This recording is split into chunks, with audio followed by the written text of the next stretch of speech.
യേശുക്രിസ്തുവിന്റെ പിതാവായ ജോസഫ് തൊഴിലാളികളുടെ മധ്യസ്ഥനായാണ് വിശ്വാസികൾ അറിയപ്പെടുന്നത്. തൊഴിലാളി ദിനത്തിൽ റോമിലെ അനസ്ത്യാസ്യ പള്ളിയിൽ സെന്റ് ജോസഫിന്റെ മേലങ്കിയും കന്യാമറിയത്തിന്റെ ശിരോവസ്ത്രവും വിശ്വാസികൾക്കായി പ്രദർശിപ്പിക്കും.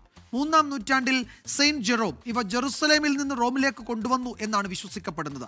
ആയിരക്കണക്കിന് വിശ്വാസികളാണ് ഇവിടേക്ക് എത്തുന്നത്. റോമിൽ നിന്ന് 24 എഡിറ്റർ ഇൻചാർജ് പി ജെയിംസ് തയ്യാറാക്കിയ റിപ്പോർട്ട് കാണാം. റോമിലെ ചരിത്രപ്രസിദ്ധമായ അനസ്താസ്യോസ് പള്ളിയിലാണ് ഞാൻ നിൽക്കുന്നത്. ഇന്നൊരു പ്രത്യേക ദിവസമാണ്. സെയിൻറ്റ് ജോസഫ്, യേശുക്രിസ്തുവിൻ്റെ പിതാവ് സെയിൻറ്റ് ജോസഫ് ഔസേപ്പിതാവിൻ്റെ മേലങ്കി ഇന്നിവിടെ വിശ്വാസികൾക്ക് വേണ്ടി തുറന്നു വച്ചിരിക്കുകയാണ്. ആ മേലങ്കി 3-ാം നൂറ്റാണ്ടിൽ ജെറുസലേമിൽ നിന്ന് വിശുദ്ധ ജെറോം കൊണ്ടുവന്നതായി വിശ്വസിക്കപ്പെടുന്നു. ഒപ്പം തന്നെ പരിശുദ്ധ കന്യാമറിയത്തിൻ്റെ ശിരോവസ്ത്രവും ഇവിടെ പ്രദർശിപ്പിക്കുന്നുണ്ട്. ഇന്നൊരു ദിവസത്തേക്കാണ് അത് പ്രദർശിപ്പിക്കുന്നത്. ആ ശിരോവസ്ത്രം ഇത് രണ്ടും ജെറൂസലമിൽ നിന്ന് 3-4 നൂറ്റാണ്ടുകളിൽ ഇവിടെ കൊണ്ടുവന്നതായിട്ടാണ് വിശ്വസിക്കപ്പെടുന്നത്. ഇതിനു മുൻപുള്ള പള്ളിയിലാണ് സൂക്ഷിച്ചിരുന്നത്. പിന്നീട് 1200 വർഷം മുമ്പ് ഈ ബസിലിക്ക അനസ്ത്യാസ്യോസ് ബസിലിക്ക നിർമ്മിക്കപ്പെട്ടപ്പോൾ അവിടേക്ക് ഇത് മാറ്റി. ഇത് പ്രത്യേക ദിവസങ്ങളിൽ മാത്രമാണ് ഈ മേലങ്കി തുറന്നു കാണിക്കുന്നത്. ഇന്ന് വിശുദ്ധ ജോസഫിൻ്റെ ഔസേപ്പിതാവിൻ്റെ ഫീസ്റ്റാണ്.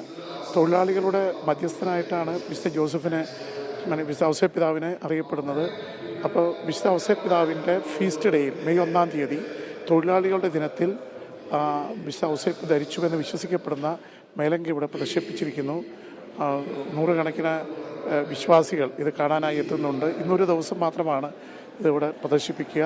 അതേ സംബന്ധിച്ച് അനസ്ത്യാസ്യോസിൻ്റെ സഹവികാരി ഫാദർ സെബാസ്റ്റ്യൻ സംസാരിക്കുന്നു. വിശുദ്ധ ജെറോം ജെറുസലേമിൽ അനേക വർഷങ്ങൾ ബൈബിൾ ക്രോഡീകരണവുമായിട്ട് ബന്ധപ്പെട്ട് ചെലവഴിച്ച വ്യക്തിയാണ്.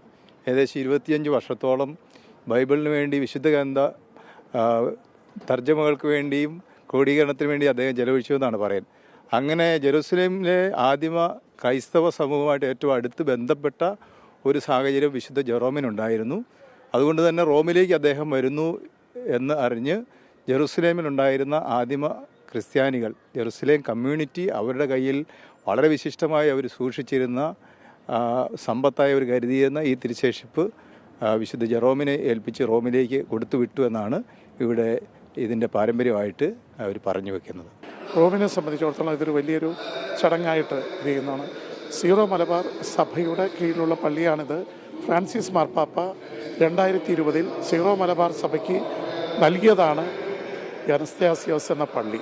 ഇവിടെയാണ് ഇപ്പോൾ ഈ വിശ്വാസികൾക്ക് വേണ്ടി വിശുദ്ധ ഔസേപ്പിതാവിൻ്റെയും മാതാവിൻ്റെയും വസ്ത്രങ്ങൾ നൽകിയിട്ടുള്ളത്.